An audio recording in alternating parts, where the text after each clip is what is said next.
I think we're live. Check, check, 1, 2, 3.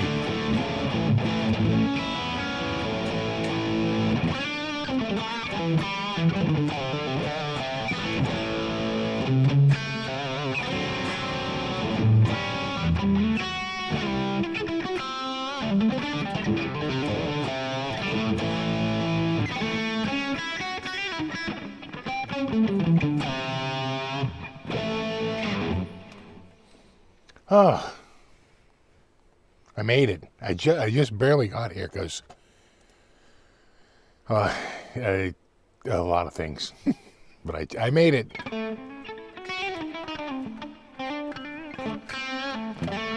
It's been a tough week.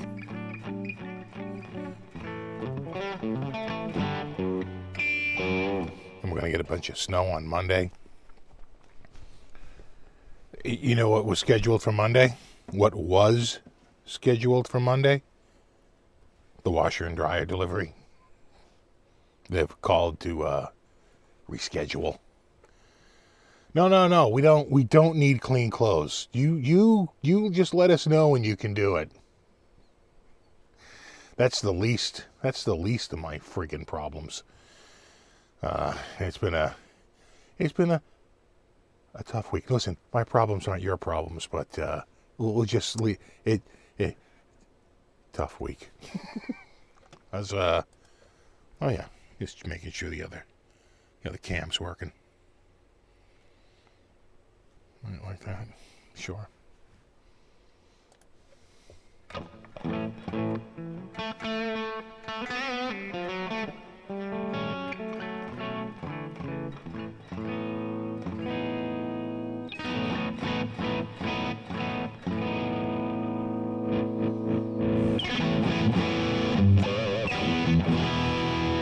Sounds pretty good. I just had to tune it up super quickly. So it might. That's not bad.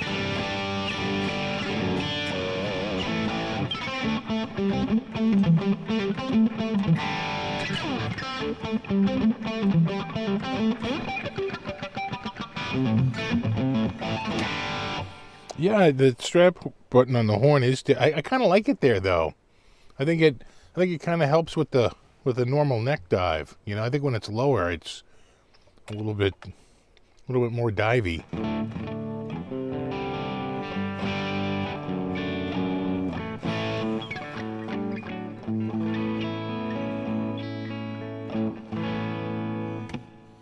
It does feel like that's not bad.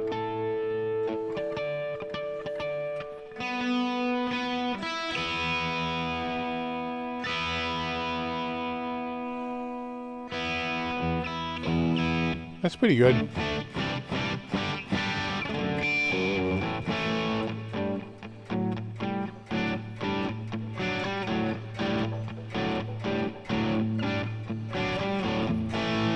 What pups are in here? You know, I'm not really sure. Go see the review. It's in the review, that's for sure. But, it's... I haven't been doing a lot of guitar this week. So who do we got? We got Mars, we got Knees Hurt, PKJ, Rockin' Rob, Yeti Motzi, Gary, Tim, William, David. All the usuals.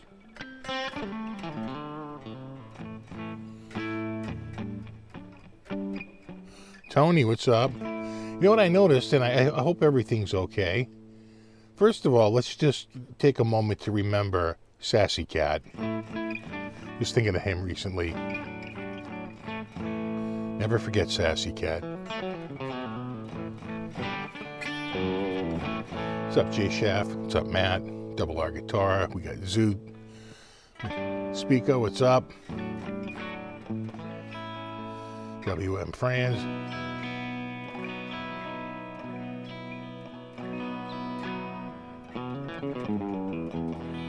Got John. Trolls. 3-Card Monty.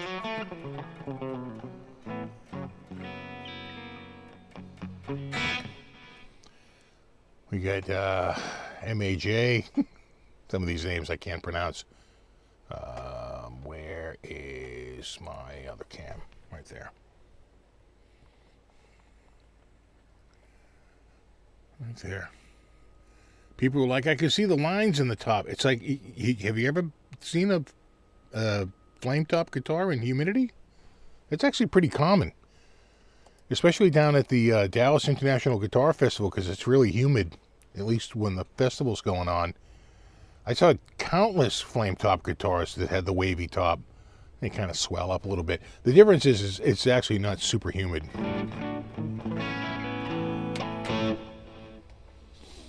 Who else do we got? Michael and Robs and AB. Abby Normal? Abby someone. Abby. Abby what? Abby Normal. Okay. That's a great scene. And then secondly, we haven't seen Gary Davlin in a while. I hope, he just might be busy, but, I hope everything's okay. I really like Gary, and he's been a part of the community here for many years. So I just hope everything's okay with Gary. It probably is. I'm probably worrying about nothing, but, as a parent, I worry.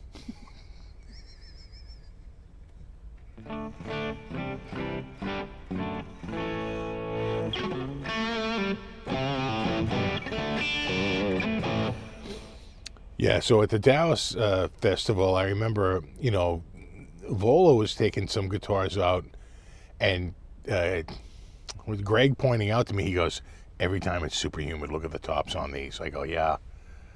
He goes, and then it goes away when it dries out. I'm like, yeah. I've seen it.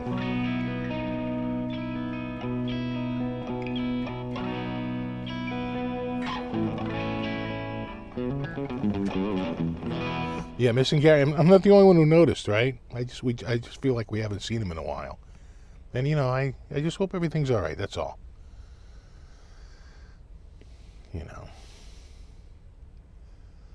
I need a dark T-shirt as a background backdrop. I'm trying. I'm looking for a color that's darker than black, but hard to find. What's up, Carrie?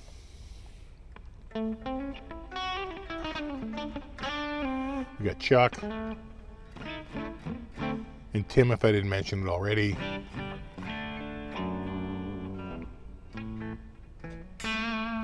Yeah, this is an ebony fretboard because it's the modern, also 24 frets instead of 22. They don't extend the neck. What they do is they fill in this little area here that normally has a little plastic plate that, when they first came out, used to say, like, I think Les Paul. But then it just went blank, in more recent years. But, they could put 24 frets. I kind of like the 24 frets. Like, the fretboard right up to the pickup.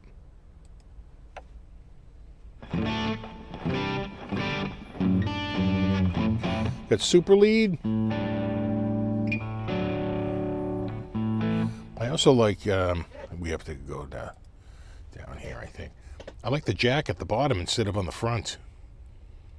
I just, between the top button and the normally placed jack, I kind of like this better than the standard, SG.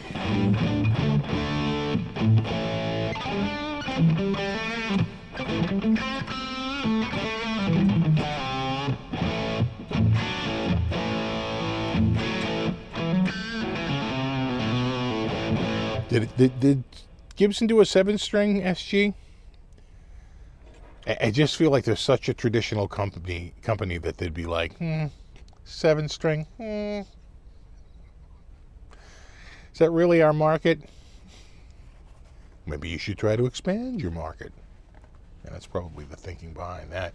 I mean, it took until kind of at least the mid-'80s, if not the late '80s, before they just finally put out, what was it, the U2? There was a few of them that were kind of super strats, their version of a super strat.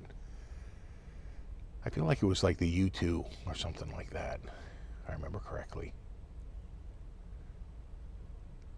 It makes it easier than needing a 90-degree cable. Yeah, and I just think that, those front mount ones are just, it's just a matter of time before you're stepping on the cable and breaking something.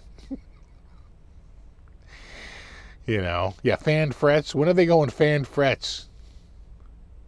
And another thing that's nice about this one is that the inlays are real mother of pearl. They're not acrylic. They don't do that on too many guitars anymore. They don't do the real mother of pearl. They, all the Les Paul standards, all the SG standards, all the studio stuff, that's all friggin', I think for the most part, if not all of them, except for like the custom shop stuff, it's all acrylic, which looks nice. There's nothing wrong with the acrylic, but I don't know, there's something about the real mother of pearl. There's a certain, and you can almost see it right here, certain randomness, how like this one looks different than that one, which looks different from that one. Right? They almost get a little too same looking, when you have the acrylic. Exactly.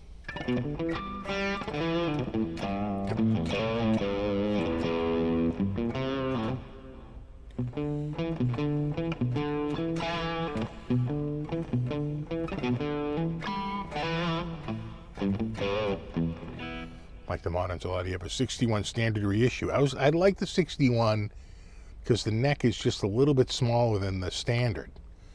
Right, so the standard has the round profile, and the standard 61, I think, has the slim taper. They say this is the asymmetrical slim taper. But, compared to the guitar I'm putting out on Monday, it's chunky. It's all relative.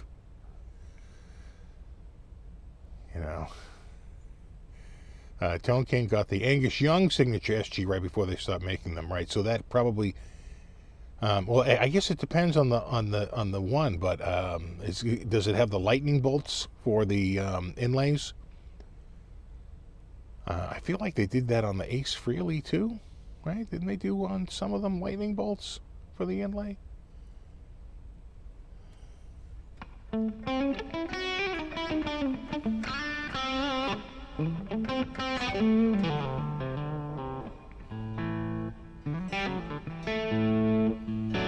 What's up, Phil?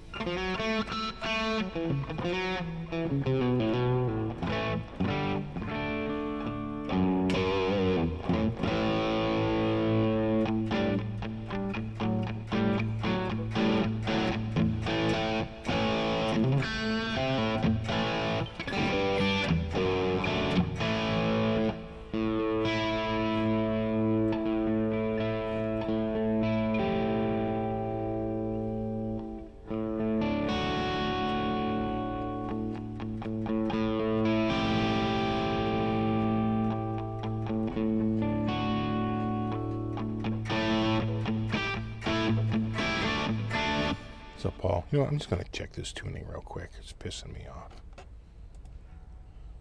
Well, that's pretty good. So's that. That's a tiny bit flat. And so was that. There we go.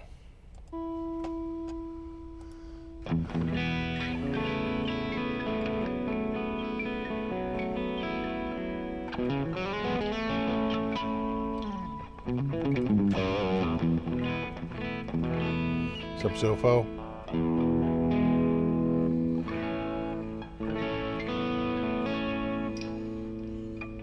There's a way to do it. I gotta get the fingering right. was it F?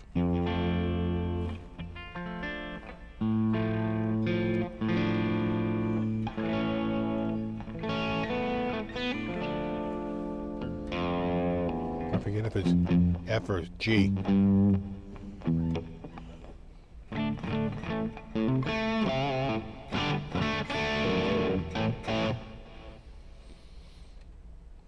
Yeah, the G string on the Gibson, because of the break angle, usually a culprit.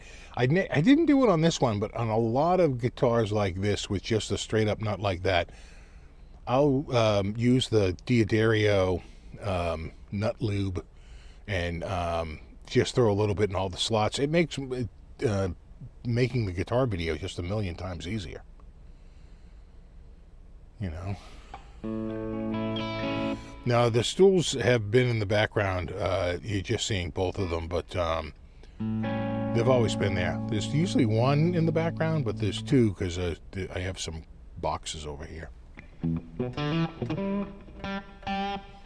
Stainless steel frets in the new piece. You know, I'm not crazy about stainless steel frets. A little bright, a little bright, a little bit. No, a little bit, a little bit.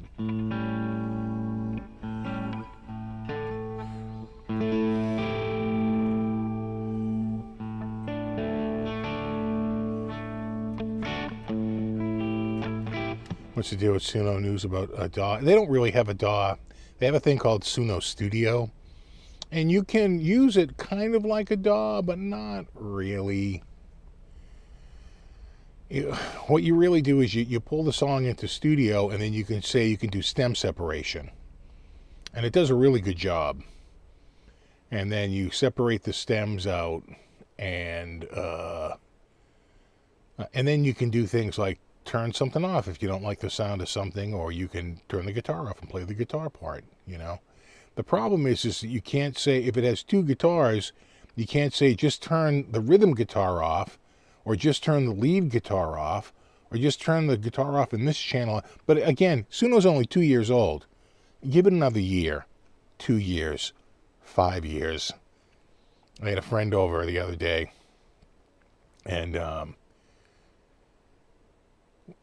he was blown away. You know, he's been really curious. I've known this guy, God, since 1984, 83, 84. And he's a phenomenal drummer, just like on the top, just like really, just amazing. Out of my league. And he's been working, you know, he's a working musician. And he has been around people that have used Suno to make demos, kind of like what John Oates did, right, a few weeks ago, talking about that.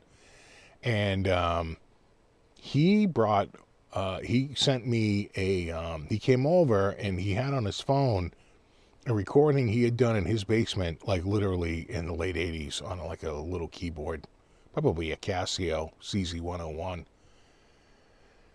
And just a bunch of chords in a row. And we uploaded it to Suno. And we were having it make all kinds of songs. He couldn't believe it. He's like, this is unfreaking believable. And, you know, and some, again, like anything, some are better than others. And like we were talking, you know, Suno is going to make, it makes sort of more of a music producer out of you. And which is what a producer does, is say, you know, I like it, but this part sucks. And we've got to do something here. There's a lull, or it's too over the top, or, you know what I'm saying, it doesn't fit with the rest of the tune, or, you know, there's all kinds of, you know, I don't like this production, technique that you're using. It doesn't work. So he's, you know, like we kind of agreed that you still, the ones that are putting out the better songs in Suno have a musical background. And as Charlie Watts once said about, like, choosing like the look for the tour, he goes, it's just a bunch of yeses and nos, really. that's kind of what it is, right? You're like, meh. You know? Oh no, AI is going nowhere, dude. I would I would just get used to it. We'll get the hooks and put them in your face to keep the smile going. Because AI is going absolutely nowhere. So I'm learning to master it as early as possible. Like he said, he goes, you were the first dude I knew who owned a computer. You're the first dude I know who had a sequencer. He was coming over. We were sequencing the opening for Pamela from Toto using a step sequencer. He's like, nobody was doing that. I'm like, I know. So be first, get in on it early. Yeah, Buddy's over on. That's one of the reasons for the stools. Buddy likes to sit on them. Any new AI tricks? Well, it was sort of interesting with the tune because, you can tell it. So we uploaded the chords, and it does a full analysis of it, right? And it writes this huge paragraph about what it's hearing. And then, get an AI tattoo. I might. It's my new band member, Artie Fischel. But then we had to go in like crazy places. We're like, okay, based on what you heard for chords, just write like a country pop song. And you can hear it. You can hear it going through the chords that he played on the keyboard. But he had done this very slow string, like ethereal thing. And then as you go through and you tell it, no, be more true to the recording, it will do that. Right? And then there's a randomness bar. And then there's like a wackiness bar. And you can it's a slider. So if you want to play it like straight down the middle, you can do like almost like a dead copy of it, but then it gets a little boring, right? You want to do something a little bit more. That's when we bring in Artie Fischel.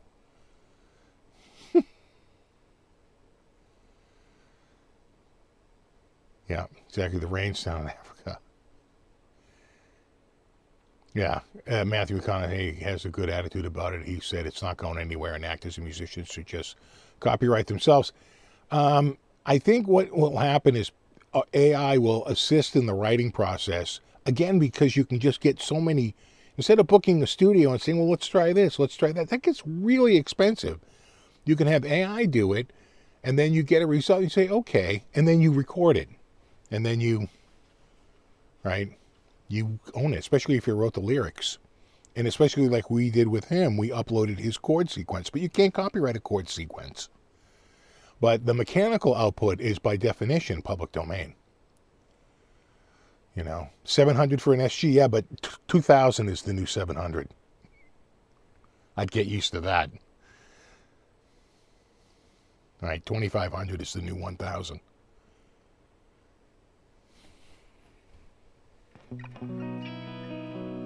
You think AI will make lawyers obsolete? No, because someone has to show. It might make lawyers who. Only a lawyer can draft a legal document, and only a lawyer can appear in court, and only a lawyer can represent another person in court. So no. I will say this. The model that predicted we were going to get a blizzard on Monday, none of the other models agreed with. The model that predicted the blizzard was an AI model. They're like, nope, we're calling blizzard. And then as we got closer and closer, the other models agreed with the AI model. Can the Beatles be wrong? They absolutely can. Not every Beatles song is a winner, but a lot of them are. And they were so prolific. They just put out so many tunes that, you're going to hit some good ones. And they got better as they went along. They did so much writing. They got better and better. You want to see an absolute study in becoming a fantastic guitar player just because you have to, just because you're doing it more? is the guy from Elevated Jam Tracks, Tom from Elevated Jam Tracks.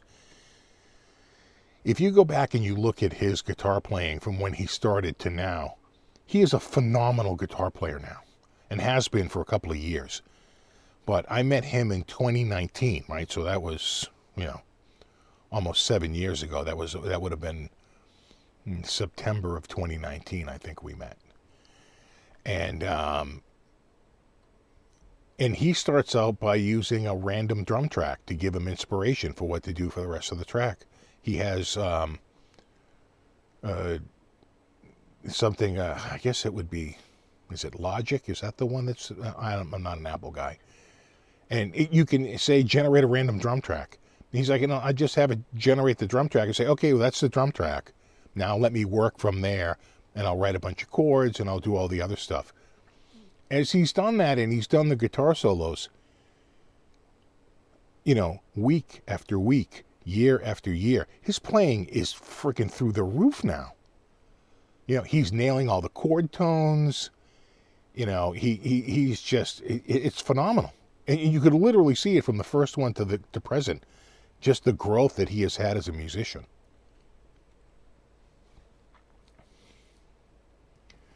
RAM shortages are causing video game console manufacturers. Yeah, NVIDIA. When NVIDIA puts out a chip that can address,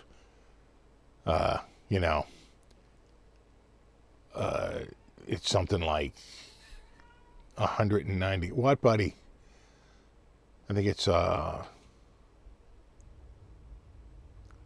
is it like it's a crazy amount. It's something like 100 terabytes of RAM, like some stupid amount of RAM. Somebody coming in. Elevated Jam Tracks is a great channel. Oh, absolutely, he's really good. Yeah, the Beatles broke up before any of them were in their 30s. Davidas is great too. He's fantastic. And again, you can see, he's always been really good, but you can see, as he does, is you do it more and more, and he has such a prolific amount of a body of work. You can just see the evolution. Yeah, JBL has a new stem separation in their G amp. I heard about the amp. It's a little mini amp, right? It's going to get there. And nothing separates stems like friggin' AI. It is unbelievable how good it is. But so I had done a few more from my friend, and I sent them over. And he's like, I like parts of all of them. He's like, but probably the best overall one is the fourth one you sent. And I said, that is the frustration with AI. You're like, it's almost perfect, but it's not there. That's why I went through, and I'm not even exaggerating, 350 variations before I got the final Christmas track. Like literally 350 variations. Now it started about finding the right style and everything, but once that was only like 50 or 60 tunes, and then I started to focus on that sort of like rock,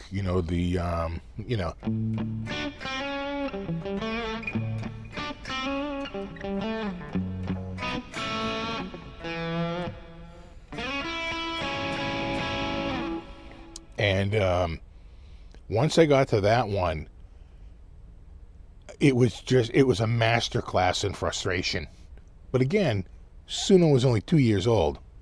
Where's it going to be in a year, in 3 years, in 5 years, in 10 years? Yeah, nobody's back there. What's the matter, bud? Nobody home?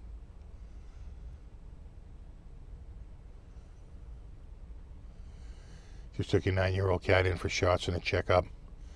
Dentist wants to charge $1,100 to $1,800 for an all-day cleaning. My wife wants to do it. Dude, we just dropped $1,200 on our cat for that exact thing. She had a couple of teeth. He's like, no, you got to do this. He goes, nothing will hurt your cat faster than like rotting teeth. He's like, you've got to do. She needs a cleaning, and as he was doing the cleaning, he goes, you have a couple of bad teeth. We got to get. We don't do cavities. We don't do fillings on a cat. So we actually had a follow-up for Monday. And there's going to be no follow-up because, the storm.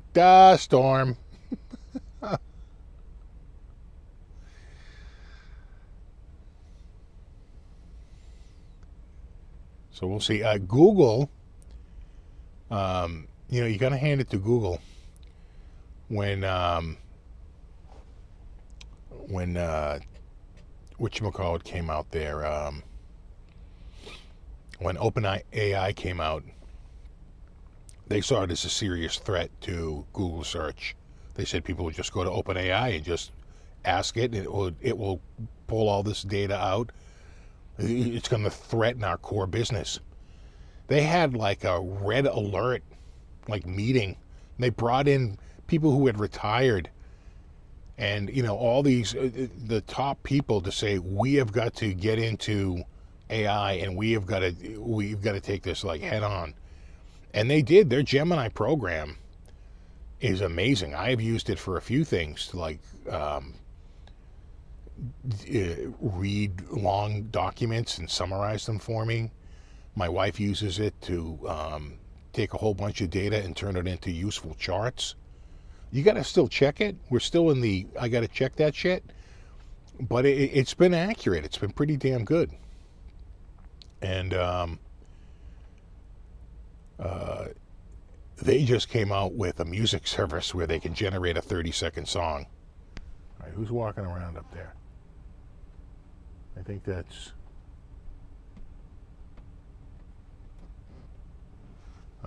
my daughter and her boyfriend. Spring and Easter are coming. I tell you, I'm ready. I usually like winter, but not when it's this cold and freaking snowy. Can you imagine if we didn't get if we said, oh, you know what, let's just get through this winter using the space heaters. Oh my God, we would have been screwed. Absolutely screwed.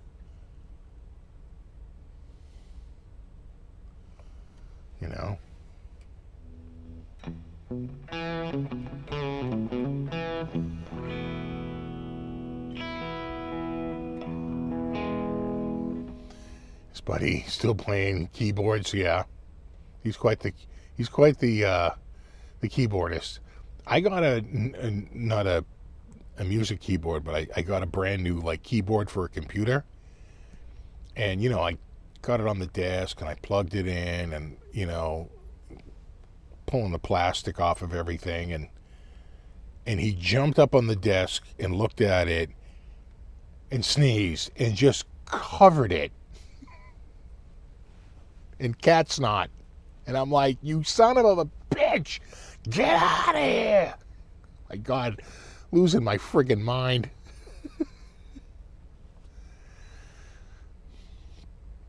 Yeah. No, you don't have to use AI. Just get left behind. There's going to be eventually a requirement that you know how to use AI tools if you're going to go for a job, period. Must be prolific in this AI or that AI. It's going to get there because the AI is going to get a little bit more. Right now, it's like, it's for the dummies. What's the best taco sauce, right? I mean, it's like, who cares? Who gives a shit? But there's going to be more complex ones that will need to be, you'll need to have some skills to be able to run it, without a doubt.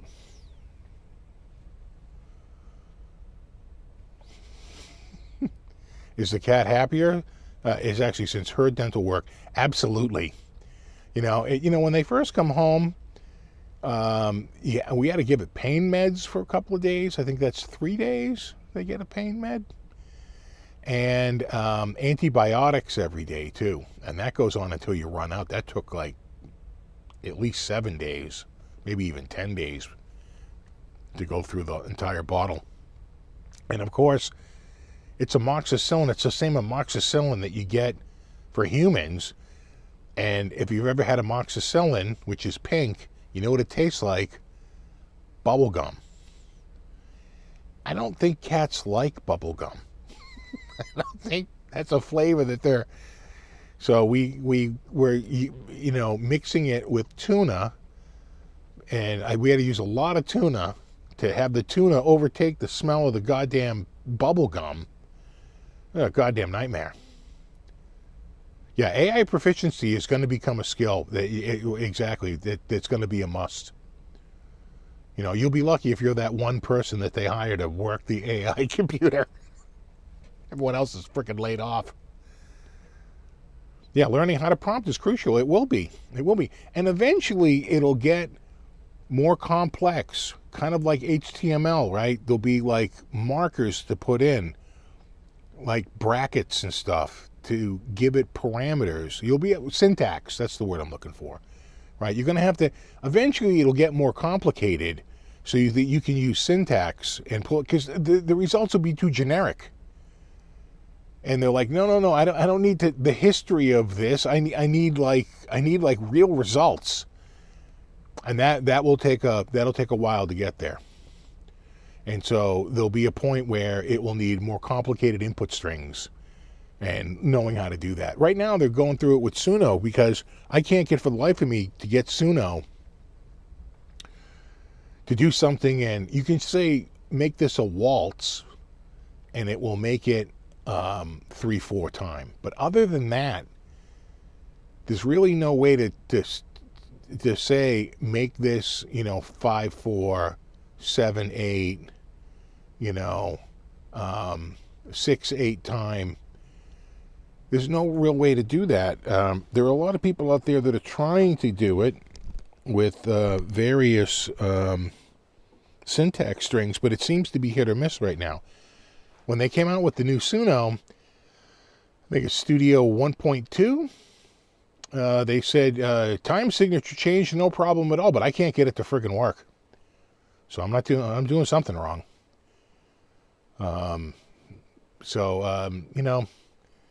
Again, it's in its infancy. See where it is in 5 years, 10 years.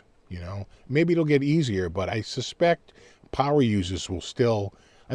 Windows got easier, but there are power users on Windows that are much more proficient and much more efficient.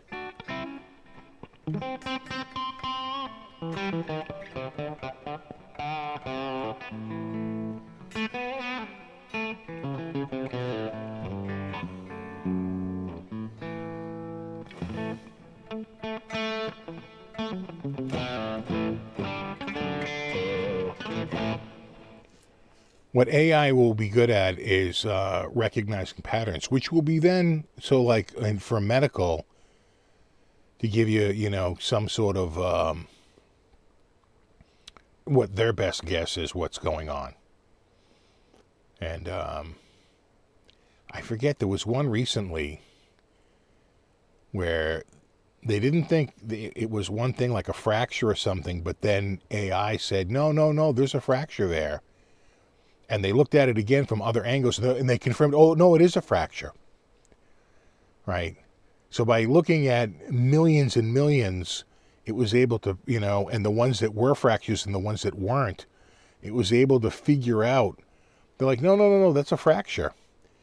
And at first, the doctors were like, we don't think it is. But then when they went back and did either X-ray or CT scans, they're like, oh, no, wait, no, the AI is correct.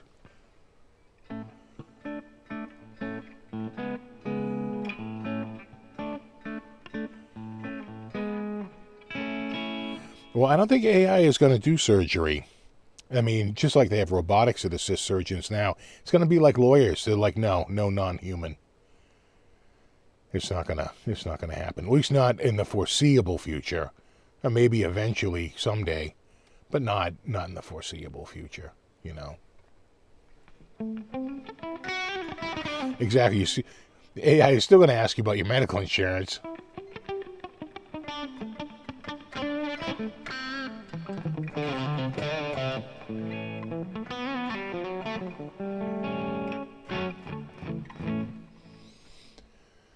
We're record companies see a threat. They see a threat to themselves, and so they're making sure that they get paid. If there's something new creating music, we're going to need some of that. All right, bud. Lay down there, buddy. Listen to him.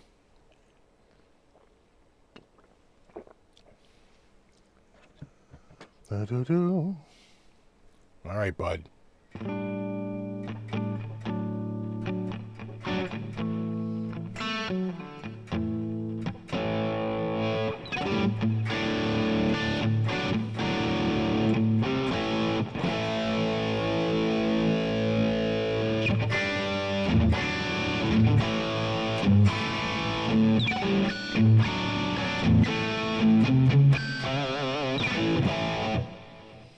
So I saw an RG recently.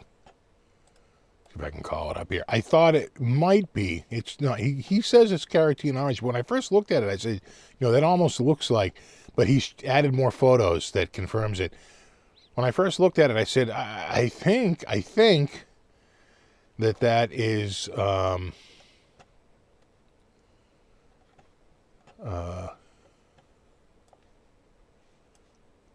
Oh, Christ. Hold on.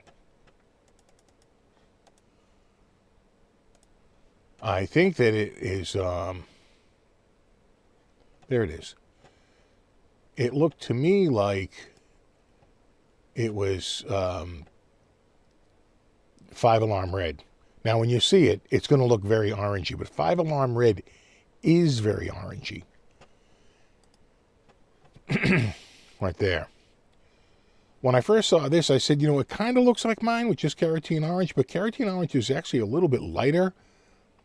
But when I looked at it, I said, no, that's carotene. There's almost like a little bit of a red to it, especially like right there. It's orangey, but it's also a little bit red. It's a weird thing. It's like a very day glow orange is the 5-alarm red. But then I was like, no, I think that is carotene orange. I think that is the color I have. But it almost looks a little reddish right there. Especially when you compare it to this right orange. Right, a little bit of red in it. And that was the difference. But I said, no, I don't think it is. He wants a lot of money for it, but that's Canadian dollars. I think he's up in St. John. I said, no, I think that's the color I have. Pretty sure.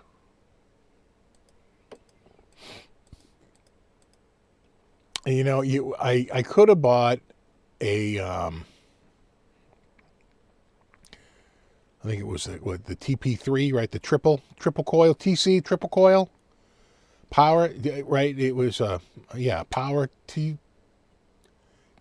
I think it was triple coil power. And that was in 5-alarm red.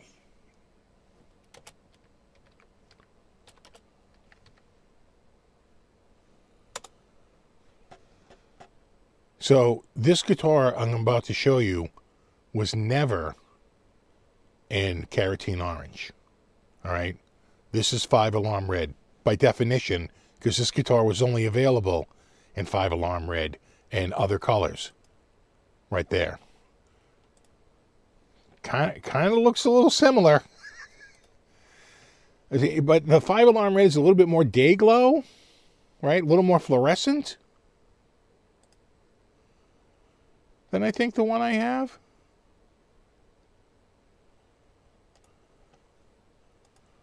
Right? That one looks more reddish.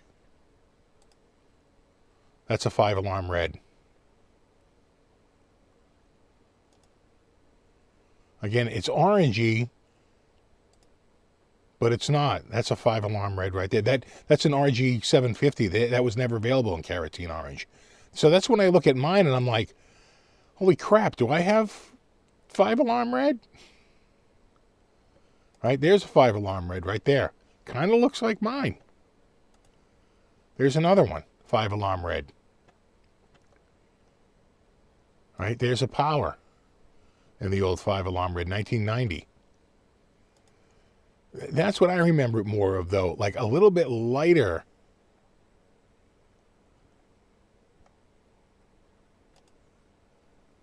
So then I'm like, that was the problem with Ibanez. You couldn't figure out. It's very, very orange. Oh, look at that guy. Oh, huh. I can't tell you how many times I show up in a goddamn Google search. Hold on. Hold on. Hold on.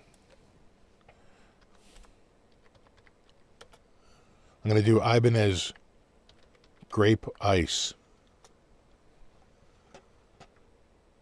Well, well, well. Look who's at the top of the friggin' heap. Hello. The call is coming from inside the house. I will live on in Google searches. So let me Ibanez power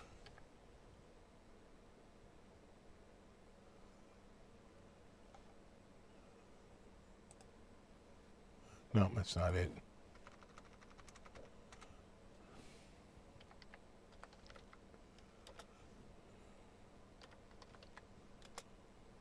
Yeah.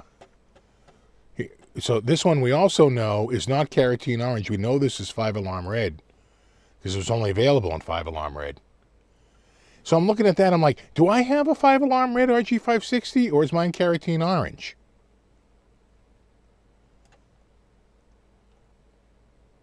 Right? I mean, just take a look at that. Now, hold on.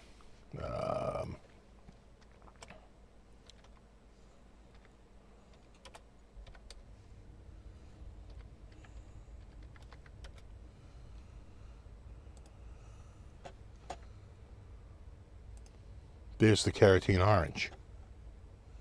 Now, this guy's calling this carotene orange. I'm like, I don't think it is. I think this one is. And then which one is mine? Is mine carotene orange like this? Or is it 5-alarm red? Again, they were almost like too close in color.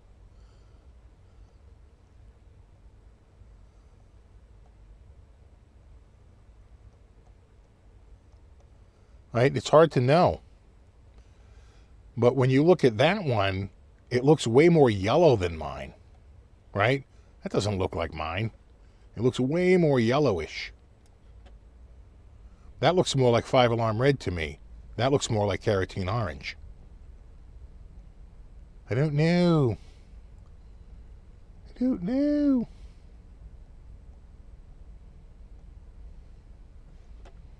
And let me see if I can find... I guess I would have to...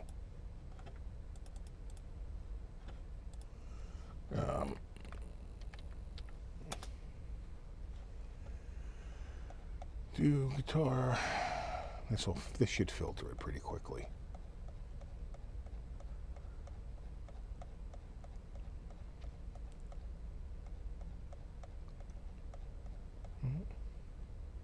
No, that's Ebola.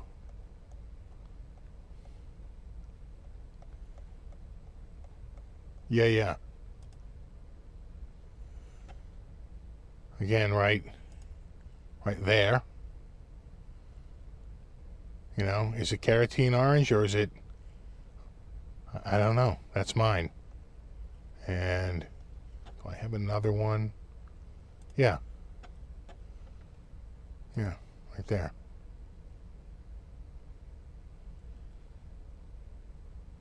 Yeah, maybe it is the orange. I don't know. So, I don't know. People are talking. Is it orange? Is it not orange?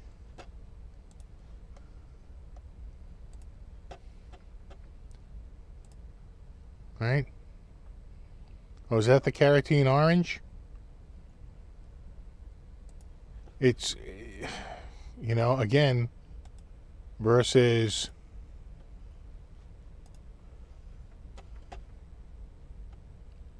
that's 5-alarm red.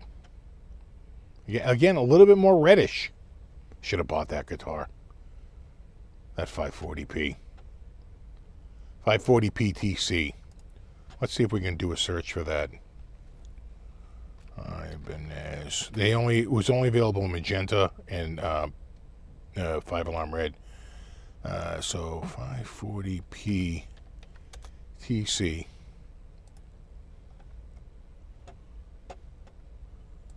Right there.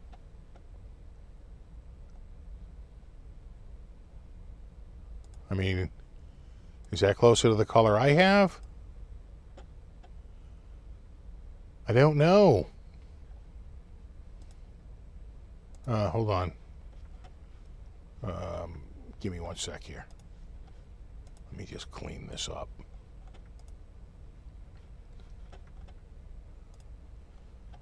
That versus that. Are those the same color? There's what I have, which is available in 5-alarm red. And that's the, you know, we know this is 5-alarm red because it was never available in carotene orange. It was available in the blue and in this, and I thought a magenta.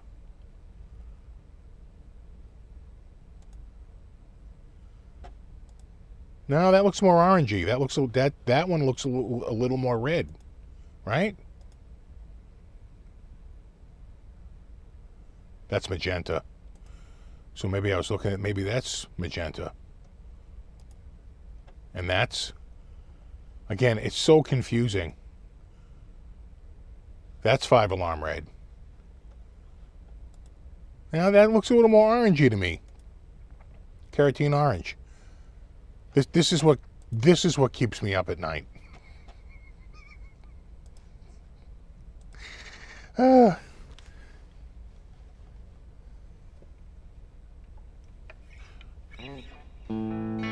We can only speculate.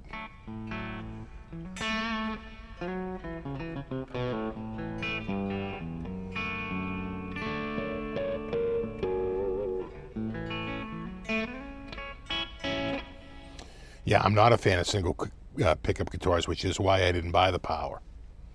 I could have got that. What was it? I think it was $13.99. Those are extremely rare guitars. $13.99 is kind of a bargain for that. Yeah, I should ask AI. Now you're thinking, are these the same color? You get some big long-winded answer. Well, they share some of the same pigments. Right? It'd be some stupid long-winded answer for basically, I don't know.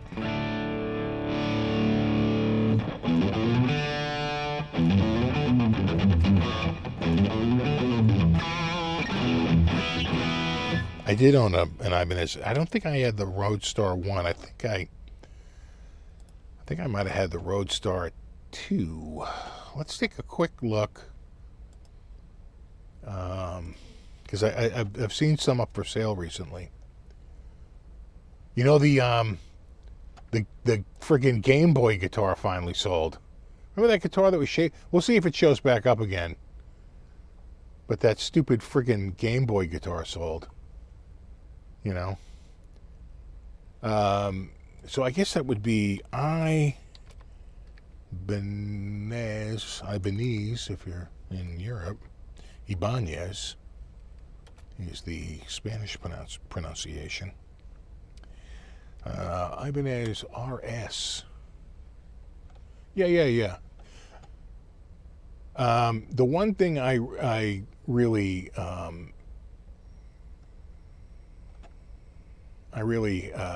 despise is they are, when I do a search for something on Guitar Center, just show me the things that match my search. And now they're like, well, we have one of those, but look at these other guitars that are very similar. Like they're using AI to find like guitars I might also be interested in. It's like, If I wanted to browse, I would browse. I am searching because I have a very specific guitar I'm looking for. And if you don't, and it gets away, so they might have 5 guitars of the one I'm looking for and 40 more that are, you might be also interested in these. Yeah, but then I can't search, then I can't sort by price because they're all mixed in. I have to sort by relevancy. Oh, God, they could not have screwed this up more. Just really, really bad. Do I have one that looks like mine? We're already into friggin' basses. Can I cut this down to just guitars? I can. There we go. Did I have... What did mine look like? No, that's an 1100. It definitely wasn't an 1100. I want to say it was like a 400 or a 4. I'll bet it was this. I'll bet it was a 440. Do I have a 440 that looked like mine, though? Of course, now they're showing me, iron label and satin black. Look at... This is exactly what I'm friggin' talking about. There's only 12 results. Now they're saying there's 46. There's not 46. There was 12. Oh, it just pisses me off. Here are the Ibanez Roadstars RS, right? 1, 2, 3. By the time you get down to here, you're into an RG 8570, which is a very expensive guitar. And you're off into like all this. I can't sort by price anymore. Look at all this extra bullshit they're throwing up there. A goddamn V. What is wrong with you? But they're like, you might also be interested in these. Our AI technology is telling us that these are very similar guitars. In case you don't find the one you want, it's like that's the whole point of a search, is to filter that shit out. Oh, it's annoying as shit. Mine looked like this, exactly like this, but it was black. That's probably the closest look to the one I had. Same pickups, same knobs, same blade switch, same pick guard, but it was a gloss black. It was an RS 440, without a doubt. Yeah. Here's another one in the Olympic white.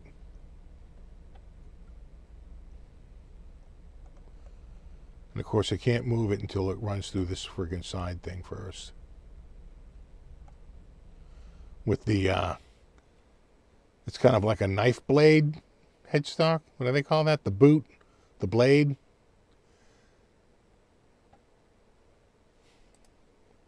Oh, Ibanez.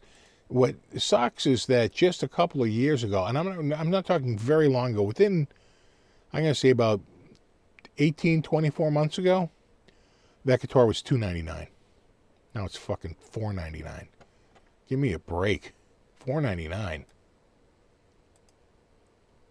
What the hell happened? That's crazy.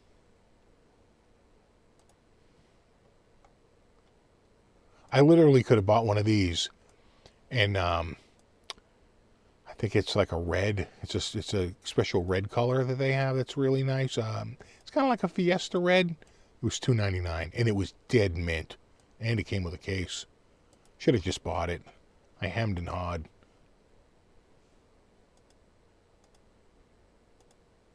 And I was just like, yeah, you don't need another guitar. I talked myself out of it. This is in worse condition, too, with these chips. It's crazy. Of course, this is the Don't Sue Us Floyd Rose lock. You couldn't be at the nut. He owned the concept of a clamping nut. You could put a lock, you could put a clamp, but it had to be behind the nut. And only Floyd Rose could clamp at the nut. Now, Fender had one that was made in Japan, and it was like a pin that had a screw on one side for adjustment and a lever on the other side. And it would clamp the strings sideways. And they argued that it clamped in such a different manner that it was quickly gone. Floyd Rose was like, no, we own the concept of a clamping nut. Something he owned for years. Made him a fortune. You know.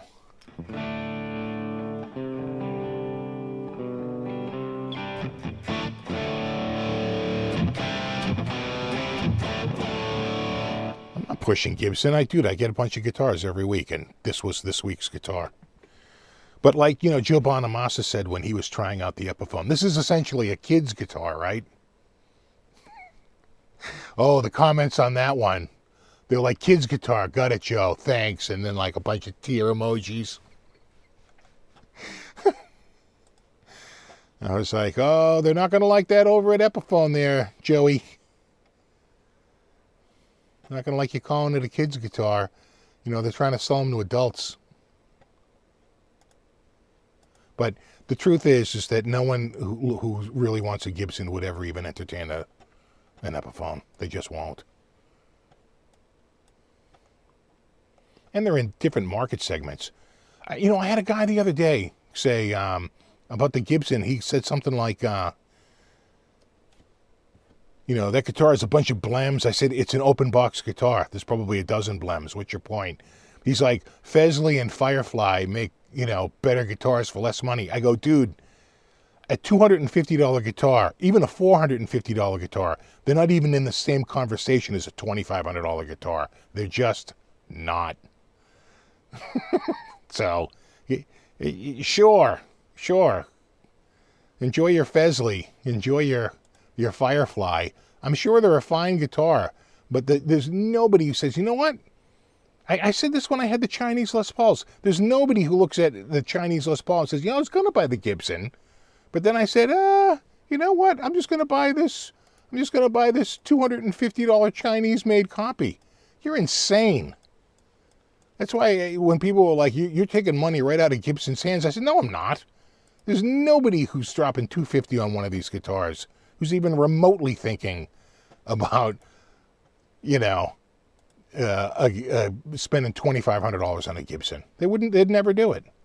And you know, who was it? Anthony from, from Texas, Texas Blues Alley.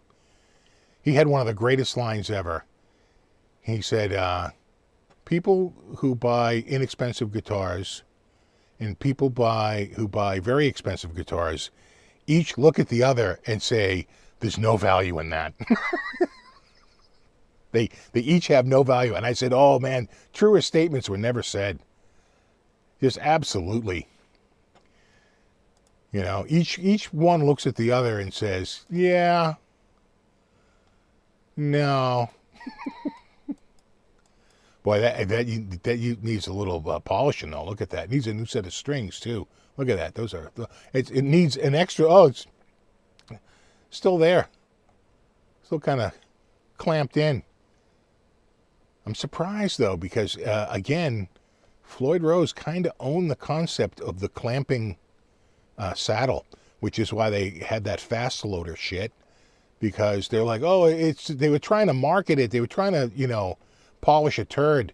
And they were basically like, yeah, you know, you could change your strings faster because it's a fast loader, but the bottom line is that you couldn't clamp at the bridge. Floyd Rose owned the concept of a clamping saddle. And that was the end of that. And he'd go after you because there was money in the licensing. And once you let it go, you just open the floodgates. Right? I always like these here. What is it? Yeah. This is the Steve Lukather. One of his many.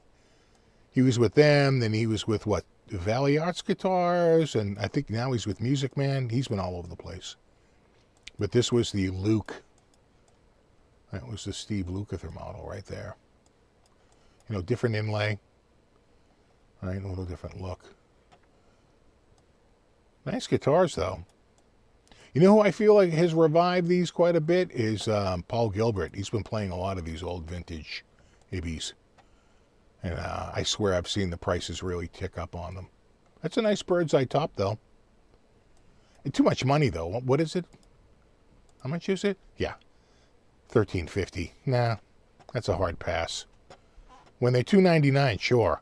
But $13.50? They're not that great. They're not that amazing. If it was like $4.99, yeah. And then like $2.99 or whatever for the lesser. But man, they've really shot up. This is nice. I have one of these. But mine's in red. I got one of these hippies. They're nice. I don't think I'd pay $2,000 for it. I paid a lot less than that. But they're nice.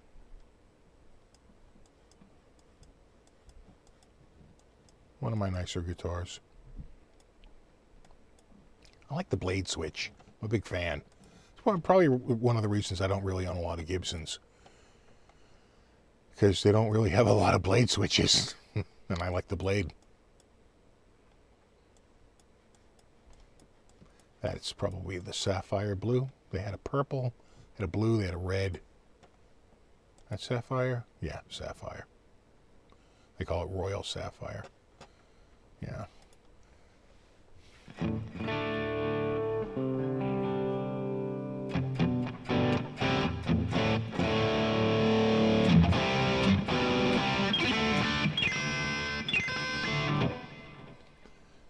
Who was on the other day?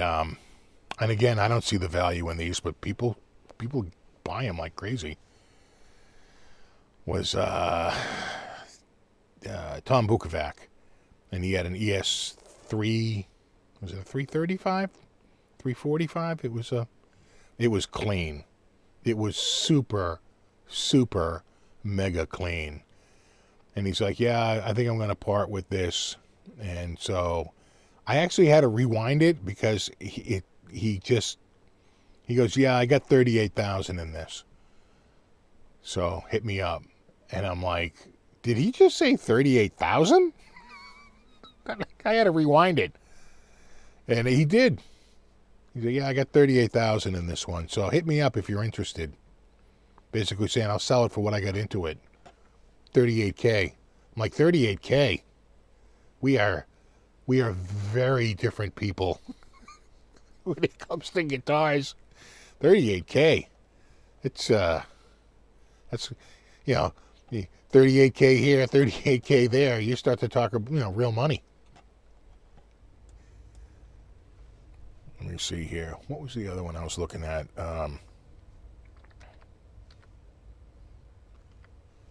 Gibson. I thought this was good, but I can't buy any guitars right now. So I'm not... very often if I see a guitar I like, I won't talk about it because I don't want someone else to jump up and buy it. So I keep my mouth shut. You see it when I buy it. But this one showed up on my radar. I thought was pretty good. It's a little rough, but it's not bad. And the price is certainly really good. This is a Gibson SG Supreme Midnight Blue. And, you don't really get the diamond headstock for under $2,000 these days. That's pretty good. And a lot of times when it's this low, it's had a headstock repair. But if there are two others that are similarly priced, and one doesn't say headstock repair, but you can see there's a crack around the body, and the other one does say it has a headstock repair. This is the only one where they're like, yeah, just the general condition is a little bad. Ebony fretboard though, 24 frets. It's Jesus, $800 less than the guitar I'm holding right now, and it's the Supreme. So you get the bigger headstock. You get the diamond, bro. You're draped in diamonds now. But you can see the lacquer is cracking. Right, this is very common. But dude, people pay for that shit now. People pay extra for that crap. But I thought that was a pretty good deal. $16.60. That's pretty good. I like the speed knobs. It seems to be fairly stock, other than It's just the condition's a little bad. But, you know, the first thing you look for is a seam, right? You're looking for a seam going across the front of it where you saw the headstock got reattached. It's got nothing like that. I mean, it's definitely a little beat up, but again, it's all relative. A brand new one of these is like 3 Gs, maybe more. And they don't do the same headstock. They have a new headstock design. Yeah, a lot of people they don't like the changes that they made to the new design, but you know, again, they wanted to evolve and be a little different. And this is what, 1670? Yeah, 1670. Not bad. Yeah, exactly. The headstock repair. That's how you know it's real. But you know, a headstock repair on a Gibson at this point is like Tommy John surgery for pitchers.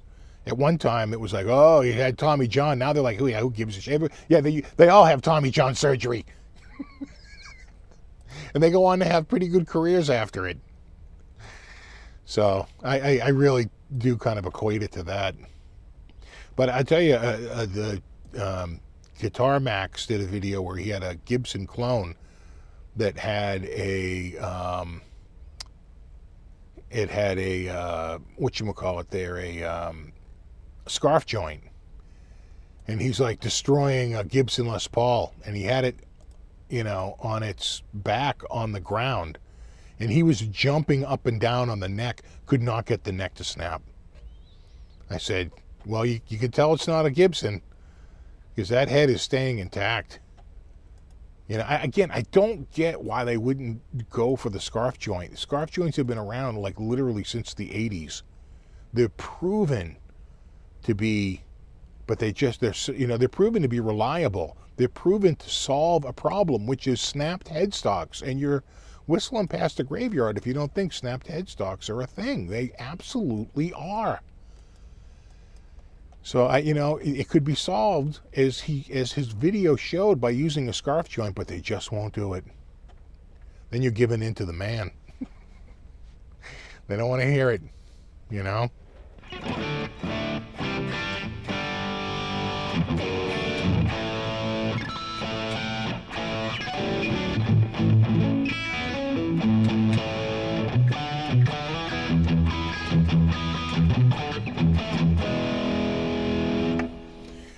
Well, this one, I know, that's a great price, and it comes with a hard shell case. I don't think it's a headstock repair. Certainly you don't see one. And again, if it was one on the front, you'd see a seam, right? Because you get a little crackle on the front. So it looked, you know, it definitely doesn't look like it's been repaired. But you can tell it's, you know, it's definitely, it got some pitting. Right, it's not in the best shape, but again, it's roughly half price. What are they talking about? Do they show 2,800? These are used. 2,500. There's a relatively, that's again used. It's one of the new, yeah. So there's one of the new ones. Used, it's $31.99.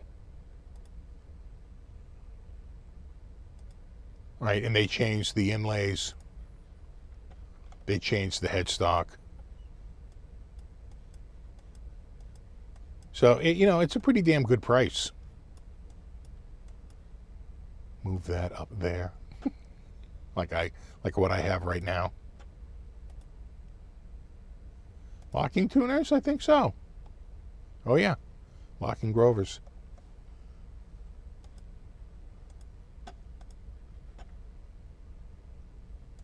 But I wasn't crazy about this. I like the diamond. Shine bright like a diamond. I call this the chandelier. The crystals. Crystal chandelier. That's my name for it.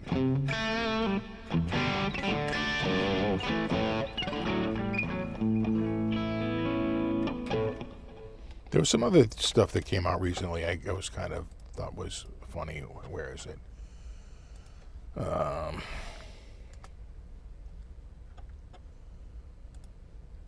Doo-doo. Fuck off with your friggin'... There we go. We have a gear? Yeah. So, this was a new story. This is on Guitar World's site. This is a new story about Joe Satriani, his amp builder. That's 3D Power. I actually checked out their guitars when I was at NAMM. They're nice stuff, but they're doing this new like pickup system, Fishman. But this was the one that caught my eye. The new D'Addario cleaning glove. Like now you're talking. Nice. Just don't drop it. The new cleaning glove. Tired of putting fingerprints on your guitar? Tired of handling your super nice guitar and getting fingerprints on it? The cleaning glove. Do you even clean glove, bro?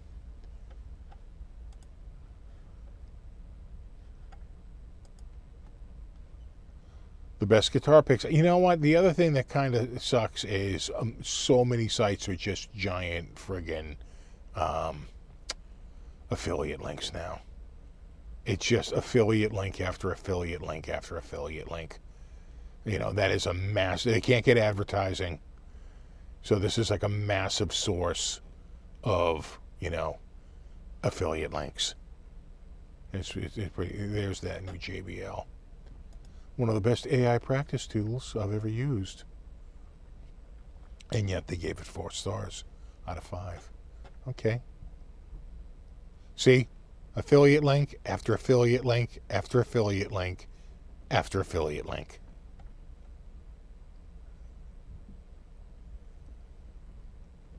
And that's pretty much what most of these sites have turned into.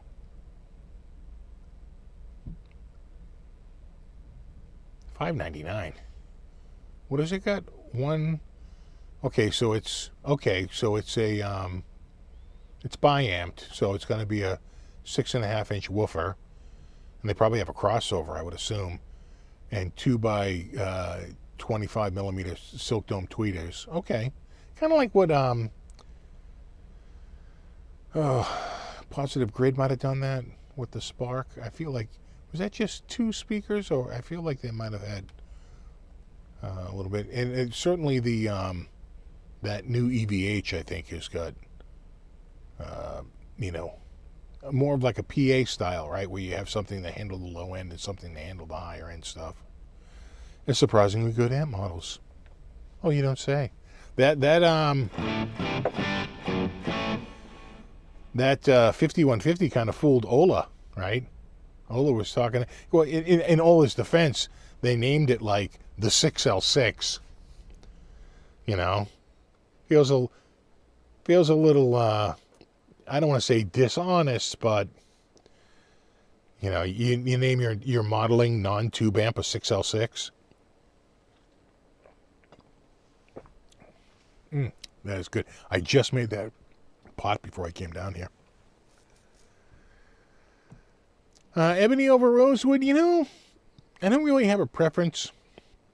I like maple, ebony, and rosewood. I don't like the, like, jojoba, you know, jatoba, you know, rover roll over.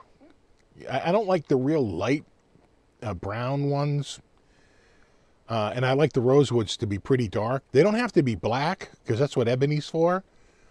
But I do like them to be, you know, like a real dark brown. And it's just because when I was a kid, if you had an expensive, really nice rosewood fretboard, it was darker. And the cheaper guitars had lighter rosewood because it was cheaper to buy. So you sort of associate the cheap stuff with the light woods, as you know, unfair as it is. That doesn't mean shit. But I kind of do have that association. The light woods, the darker woods are a little more selective and nice. But, you know, I don't really know that there's a big feel difference. I think when I'm playing super strats, I kind of like maple for the fretboard. I think when I'm playing more traditional models, I kind of like rosewood. like especially like on like a traditional Strat. I think I prefer that over the lacquered, you know, or polyurethaned maple. Again, any decent guitar player can make any guitar sound good. Then it's just a matter of finding one that matches your outfit. The biggest difference between guitars is price. So I would just get one that matches your style and your outfit. Yeah, you could be right. Rosewoods might be dyed darker these days. They used to do that with streaky ebony too. I'll dye them a little dark. Yeah, it does feel a little deceptive to call it a 6L6, right? Doesn't it? But he was like, I can't believe this isn't tube. It sounds really good. I'm sure it does. Helix Stadium finally shipping 8 months after it was unveiled. That's finally coming out.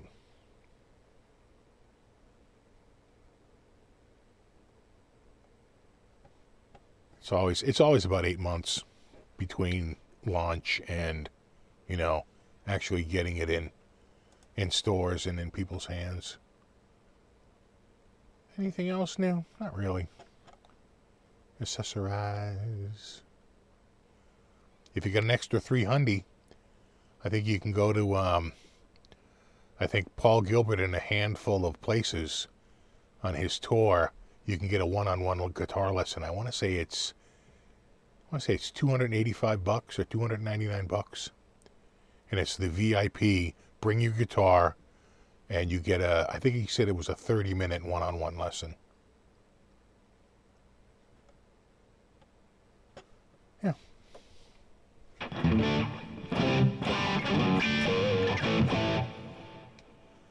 Me too, Steve. I like the dark rosewood too. Thanks for your opinion. You know, I don't know. I think it looks good.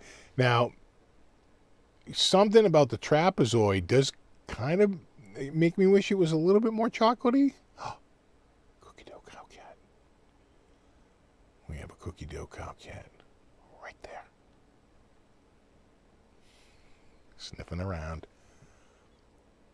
Seeing, anything up in that window I need to check out? Is that window open right now? That's the one that had the teeth work done. That's the one with the... in fact, you can almost see they had to do an IV, so they shave her down on her leg. She's got like a cuff, right? Shaved down cuff right there. Because they got to get down to the skin to do the IV. We have 4.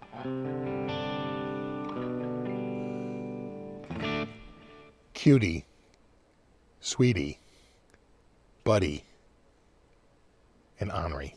Now, Henri should have called it Squeaky, Stripey. I mean, come on, get with the program. It's like, you know, Bingo, Bango, Bongo, and Irving.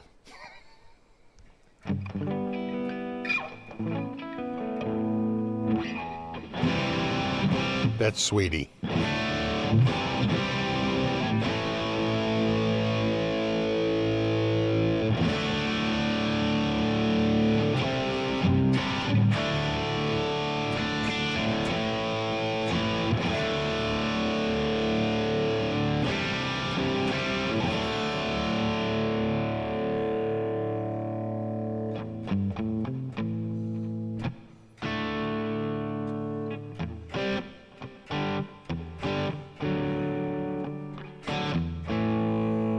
She's going to go up. You watch. She's going to jump up on the sofa and maybe go up the back of it.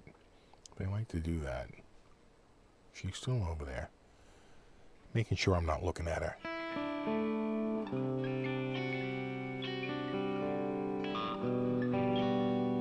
Oh, nope. She left. I just saw the tail.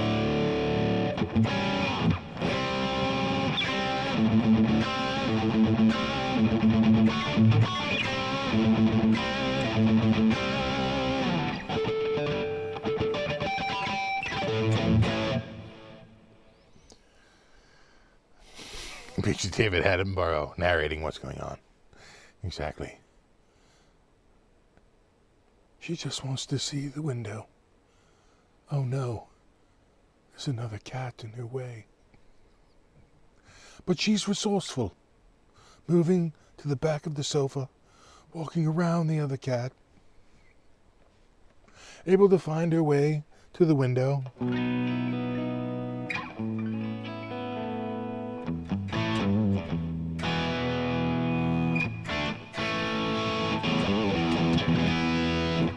So in the last 30 minutes here, I'll tell you my crazy story this week. So my dad calls me the other day. Steven, yeah, I'm in big trouble. What's up? Your mother's gone. Like, what do you mean? She went out to put some trash in the trash barrel and she never came back in. Now, if you don't know, my mother has advanced dementia. I'm like, oh yeah, no, that is a problem. I said, you got to call the police. He goes, well, I thought she went to the CVS, but I went up to the CVS and she wasn't there. And I drove around looking for her, but she's not around. I'm like, you can't let this go on. We've got to call the police right away. I said, I'm going to call the police right now and I'm coming over. And he said, okay. So I hang up with him. I call 911. I explain the situation. They said, okay. They're like, I gave him my dad's address. My dad would know.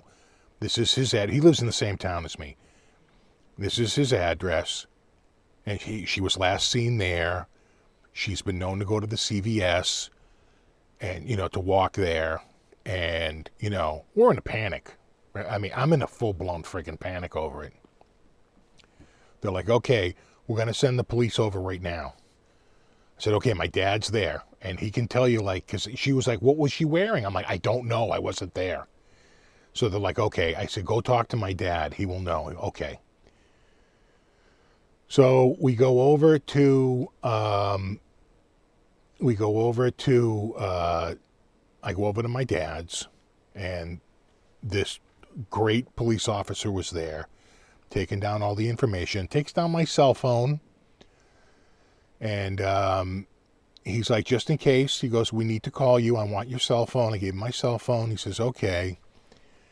And I said, he goes, okay, well, we're going to start looking. And I said, I'm going to look too. And my wife had driven over, and she's like, we're going to look too. And so, my wife goes out, she's driving, and I'm driving, and we're just looking. We're literally looking for my mom. So I went right to the CVS, because I said, well, she might not have been there as quickly. You know what I'm saying? So I'm thinking, she might be going there and just hadn't made it there yet. Like, my dad drove there faster than she could make it there. So I went there. When I walked in there were 3 police officers in there, including one talking to a guy at the counter. And I had given the main officer who was I had a picture of my mother from a couple of weeks ago. So I said, this is a very recent photo. This photo's like 2 weeks old, when we went out to my dad's birthday party. So he's like, okay. So he took a picture with his phone and he'd sent it out to everybody. And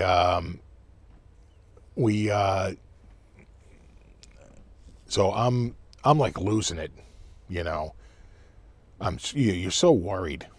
And so I'm driving around. I can't find her. I'm going into like these small neighborhoods, but I kind of had a strategy. When I tell you there were police everywhere, I've never seen so many cop cars out. They like literally unloaded the whole force. So I see a Prime truck, and I pull over and I explain the situation to him, and I showed him a picture, and I said, the last thing we know is she had a white pocketbook. So if you see a little old lady walking around with a white pocketbook, just call 911. He says, I will. He was super nice. He goes, was it this neighborhood? I said, it was this neighborhood right here. He's like, okay. So we're driving around. I drive sort of into the center of town, and I go down the main strip, and I said, it's almost like too busy here. I think this is like too much commotion for her. I don't think she'd walk here, right? Because like any center of town, there's like a main strip. There's like a main drag. And, this had probably been, it probably had been a good 15 minutes, maybe 20 minutes since this all started. But my dad didn't call me for 45 minutes because he was trying to solve it on his own. So she had been missing for at least an hour. So the first thing we did was we checked the house. I said, "Are you sure she's not in the house?" And he was like, "Definitely not." So we looked around and she wasn't there. I said, okay. So I'm driving around. And every time I would see a cop car, and let me tell you, they unleashed. I never saw so many police cars driving around. When I would see a police car, I would go the other way because they're going that way, right? So you're trying to like spread out your coverage. So I pull down, I get into the center of town, I go down the main strip, and I said, I don't think she's going to be here. I think it's too busy. I think it's too complicated. Right, too much going on. So I turn down a side street. It's a little quieter. And I come up to a stop sign, four-way stop sign. And a cop comes out to the side. And he turns in front of me. So I say, well, I'm not going to go that way because he's going that way. So I take a left, right, down another little side street, right, a little quiet side street. And I get to the end of that, and I'm at a red light, and it's a pretty busy street there. And this car is going. I look across the street, and I said, holy shit, I think that's her. And I'm looking, and what's funny is you kind of know how someone walks, right? Because you just know them. I know how she looks when she's walking. And I said, I'm telling you right now, that's her. That is her right there. So I wait. There's no cars on the main road. I'm stuck at this red light. I am losing my goddamn mind. I just said, fuck this. And I drove right through that red light. And I get to the other side, and I pull right over, and I get out, and it was her. And I walk up to her, and she recognized, she goes, oh, hey. And I go, I am so glad to see you. And I gave her a big hug, and the cop had already called me once. And he had already called me once to ask if she had a cell phone, and I said, no, she hasn't. I said, let me just look at my phone. I said, the last time I texted her was 2018. He goes, all right. So I had his number because he had called me. So as soon as I got her, I called him. I said, I got her. He goes, where are you? I'm like, I'm right outside of the downtown, right near the town hall. And he goes, don't move. I'm on my way. So she's like, what's the big deal? Not really, because she can't even say that.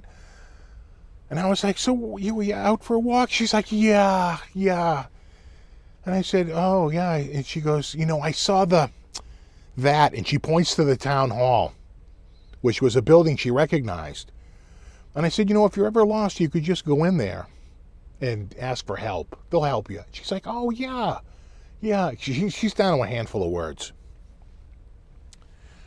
So within a minute, he comes around the corner. And gets out. And, he has to do a big follow-up.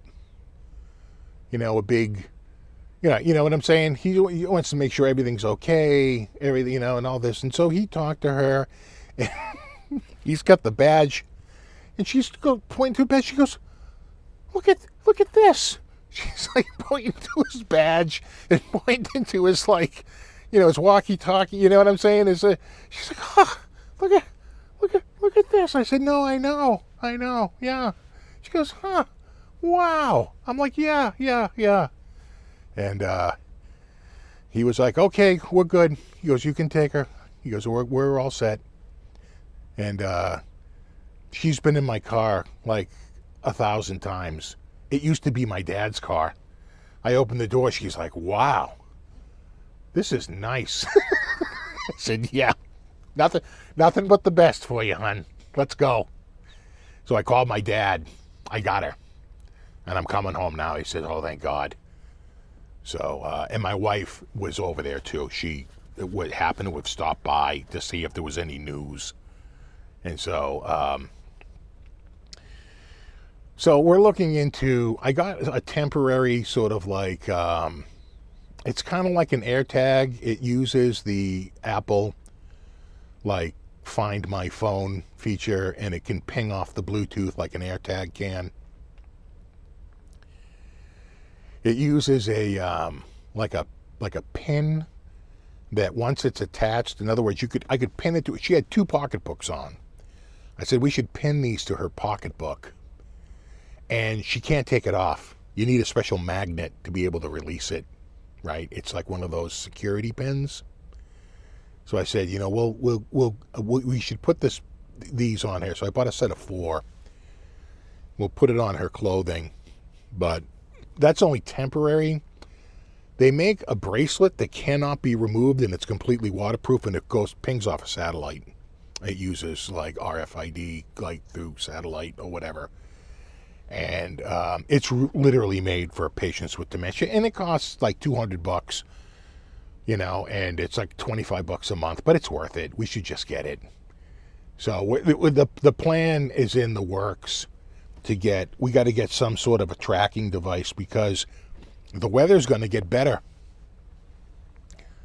And she's probably going to do this again. And my dad is 92. I'm like, what the hell are you doing, letting her put the goddamn trash in the... It's like, you don't want to beat up on him, but it's like, really? You let her go put the trash out in the trash barrel? And she got out there. She was like, wow, it's a really nice day out. And she went for a walk. And it didn't tell him, you know, and just was like, oh, this is nice. And went out for a walk. And I said, this is only going to get worse. I said, first of all, you take the trash out. He's like, oh, my legs bother me. I said, yeah, then hold on. But, you know, I can come at the end of the day and do it. But you can't be having her. He goes, well, she could walk out of the house at any time. I said, yeah, no, that's a goddamn problem. We got to figure this out. It's like, you don't want to make it a prison, but you might kind of have to. So we're going to have to figure it out. I think between getting the pin stuff on some articles of clothing, like pocket, she doesn't like to leave without a pocketbook. I'm like, we should put them in her pocketbook on the strap. It's also, they say it's used for pets and kids, you know. But I said this would work for her. And there's like literally a billion friggin' iPhones out there that it can use to get her location. And we would have at least a starting point, right? If we can ping off of one of them. It's got like a 30-foot reach. It's more trouble if she's in like a rural area, but there's no rural area around here, okay? We're just outside of the city. It's very, very condensed, and, you know, my town is tiny, and we got like 40,000 friggin' people in it. So that's not going to be a problem.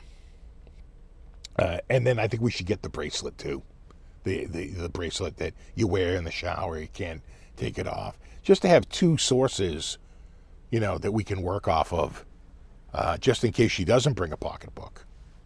You know, who knows?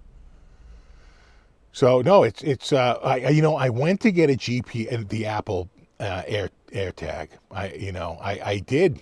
In fact, I bought a set of 4, but it won't work with my device. It's too old.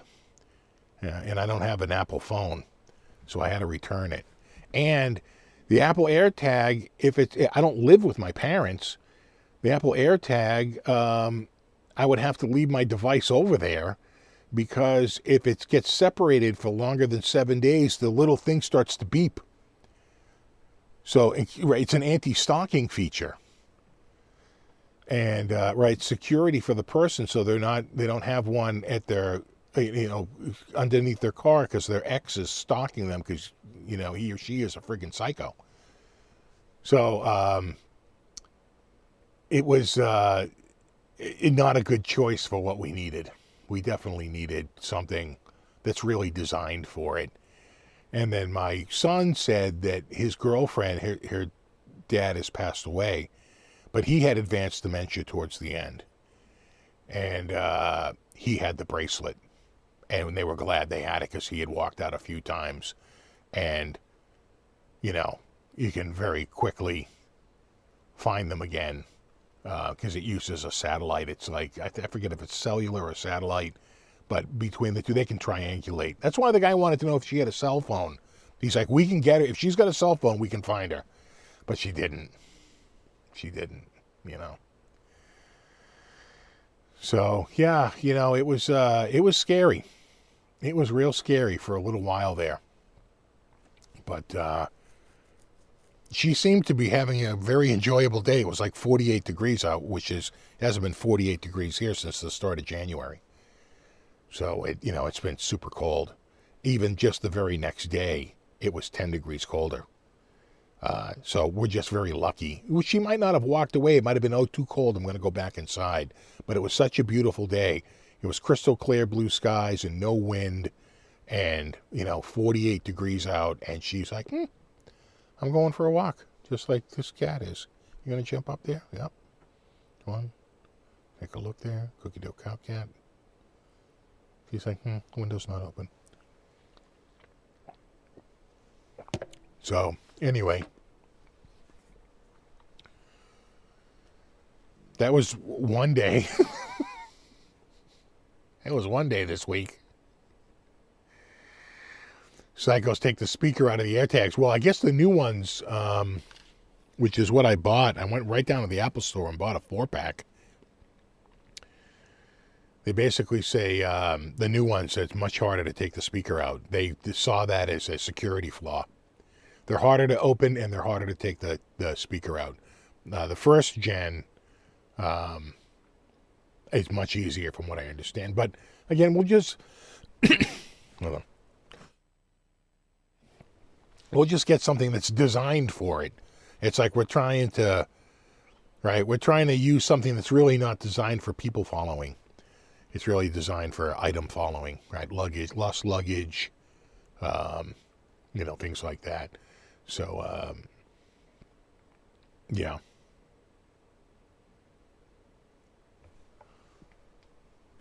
Yeah, she came back just to... Oh, there she is.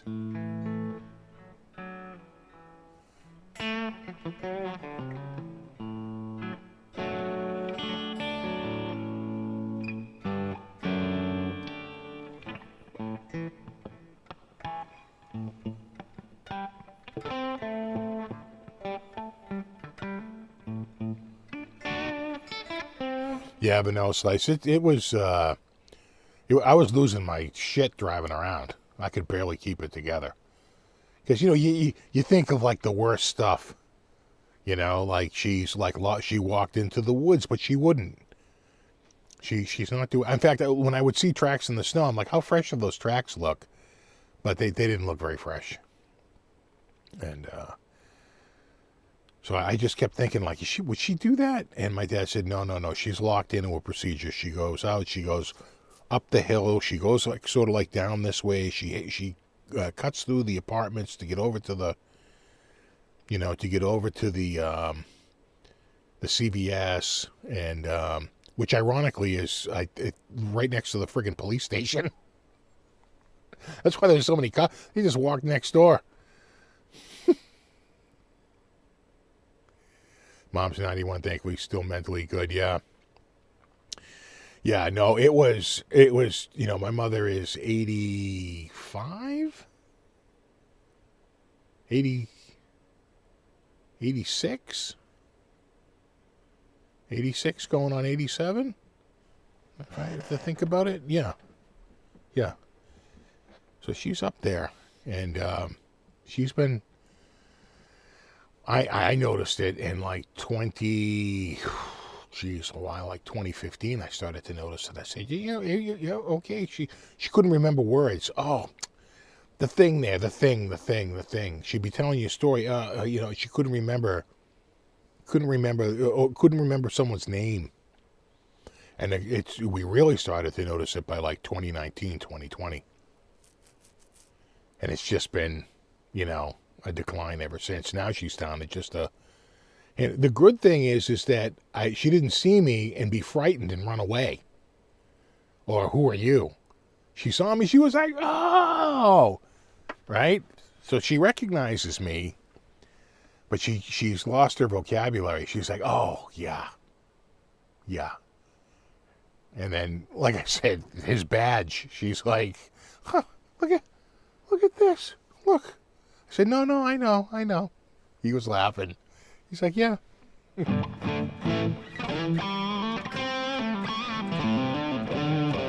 know, she did seem to have a nice day out on the town.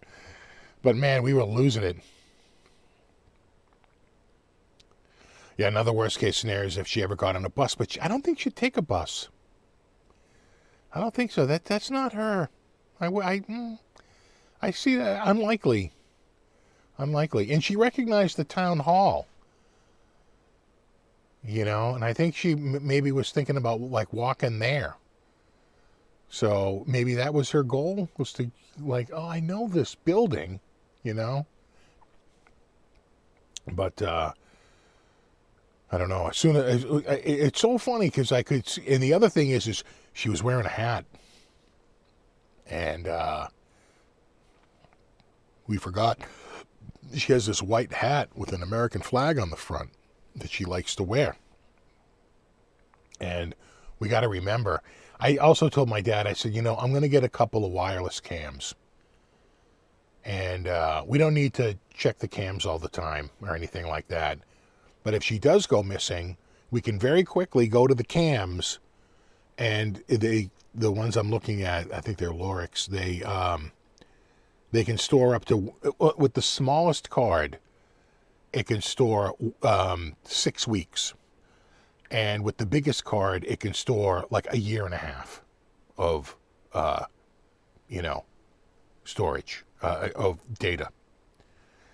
So I said we should just get a couple of those because they like pivot, right? So one camera's looking this way and the other camera's looking this way, and you get this big, right? They're two different cameras and it's two different shots, but if one camera doesn't get you, the other camera might. And he goes, well, what's that for? I said, so if she leaves the house, we can say what she was wearing. We can take a look at it and say, this is what she was wearing, and we know exactly the time, and we can see which direction she went. He's like, no, that actually is pretty good. I said, well, we're not going to have them in the house. We'll put them out in the garage in the windows near the first floor, you know, pretty much at ground level. We'll put it out in the garage, one on one side facing that whole side, and one on the other side facing that whole side. I said, in between the two, if she leaves the house, you'll know, and you'll know which direction she went, and you'll know the color of the shirt she was wearing. You'll know if she was wearing a hat or not. You were right about the white pocketbook, but we had no other details. So it's like, it feels like, you know, at least we have something to go on. You know, she walked in this direction and she was wearing a blue, right, that day she was wearing a blue sweater, which she had to be getting cold, you know, because she had like a shirt on, and then she had like maybe even a sweatshirt, and then she had that like a blue sweater over it. It's only 48 degrees out. And she had, 2 pocketbooks. The white one and the brown one. So I said, we gotta step this up and take steps we can't just let this go. He's like, well, she did this like a year ago. I said, she did this. This is the first I'm hearing of that. He goes, well, she just went up to the CBS. I go, yeah, that time. I said, we can't, you have the simplest answers. Oh, she's just going to CBS. I said, you don't know that. You have no idea what she didn't do that this time. Enough of that, But you seem between him and my sister, it's like, oh, you seem to have it all figured out, yet you don't. So, let's take some steps. He's like, no, you're right. We'll take some steps. So between the tracking tags and like some cams to see like when she left and what she was wearing, we should be good. Because she can't go through the back of the house. It's all fences. There's no getting over it. So she's got to walk down the street one way or walk down the street the other way. I said, either way, we're going to know. He's like, no, that makes sense. I said, it's not in the house. It's not listening to you or anything like that. I said, it's just, we'll put them out in the garage. And we'll put them in the garage windows. And he's like, no, that makes sense. The one I've been looking at is, I think it's by Lorex, and it's got a pan and like a pan and what is that? Pan zoom, some PZ. This one T, right? Tilt pan zoom.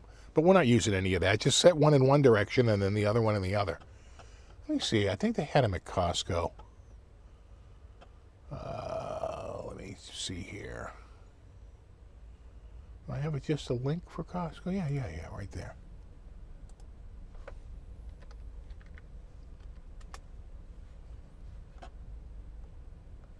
Yeah, right here. These are indoor only. Right there. Right. But you can get one, see like how he has it set up here, right? One go in one direction, one go in the other direction. I said, we'll set it up, and between the two, and it records to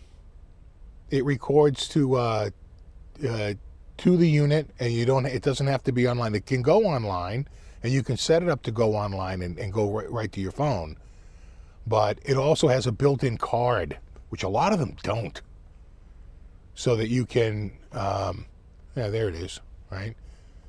I said, we'll put one in each window. I said, it probably wouldn't be a bad idea to scare away, potential burglars either. So, we'll set this up. We'll get that going.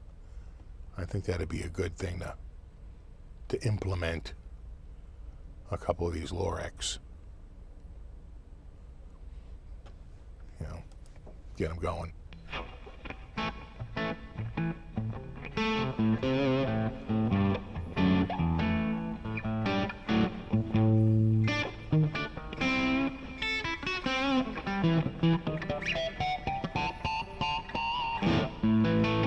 It's not that he's comfortable with it. He wouldn't have called me.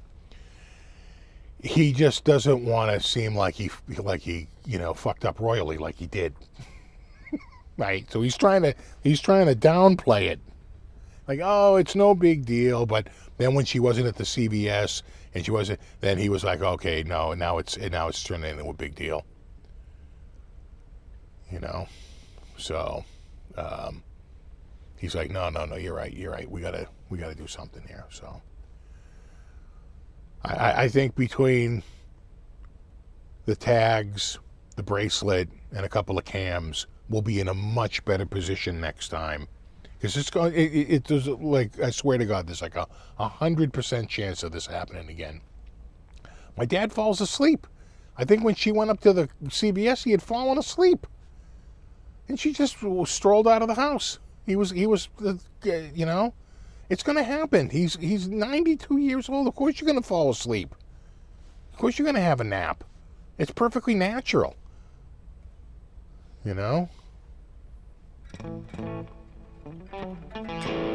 Well, he has ring cams, but he let the whatchamacallit, he let this stuff, he let it lapse. He let the subscription lapse. So he's got the ring cams. And, but you know what? I can't rely on him for that. I'm just going to get a couple of these potbelly cams and just set them up. And then even if there's no subscription needed, it is if you want certain features, but it will record the raw video straight to the cam, or straight to a micro SD card. I said, that's what we need.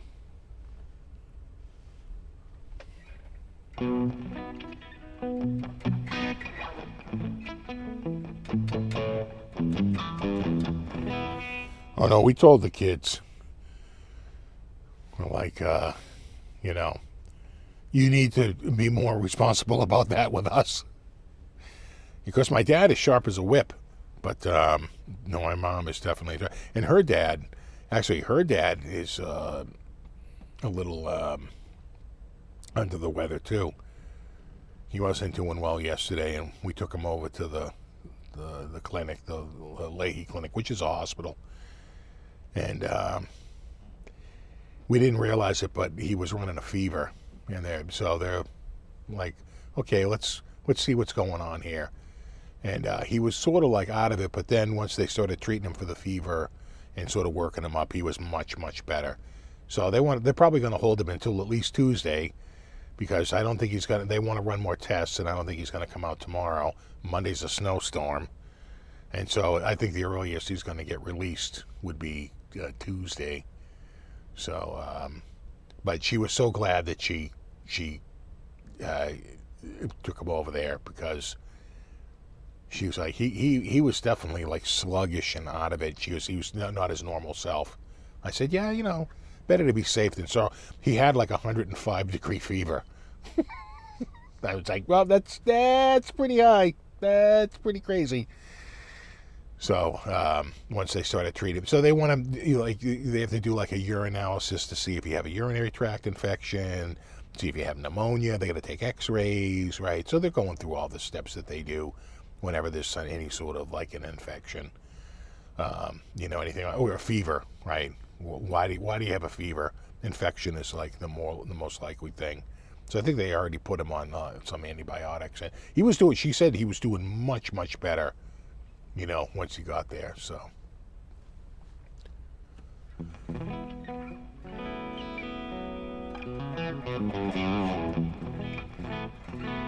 The piano teacher was 92, yeah.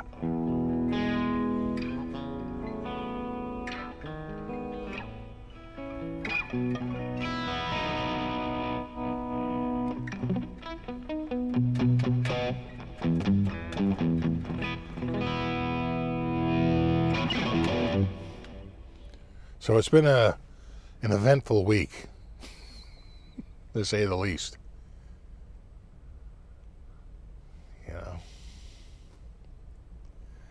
Hope at 92 you're long gone. You statistically you might not be. People are living longer.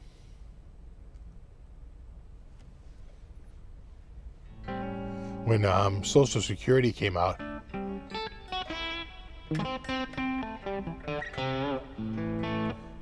you could qualify it at age 56. The average lifespan was 54, just to make sure that fewer than 50% of the population at that age would be available for it to work in the statistics.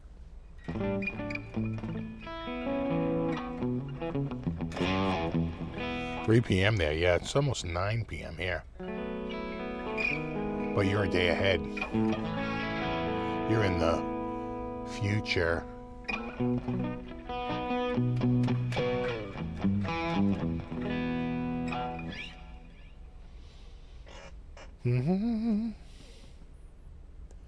Yeah, I think the only subscription we're probably going to get is for the bracelet, which seems to be pretty good. It's literally designed for dementia patients. So it seems to be the right way to go. So your Ola with Sunday is really Ola on Monday. And when I do my guitar of the week on Monday, is that Tuesday for you? Might be.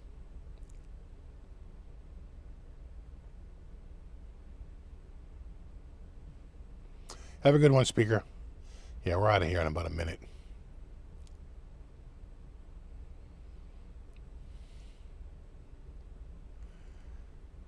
Have another 3 to 4 hour meeting after this. Really? Yeah. There you go. All right, guys, it is 9 p.m. I'm going to take off.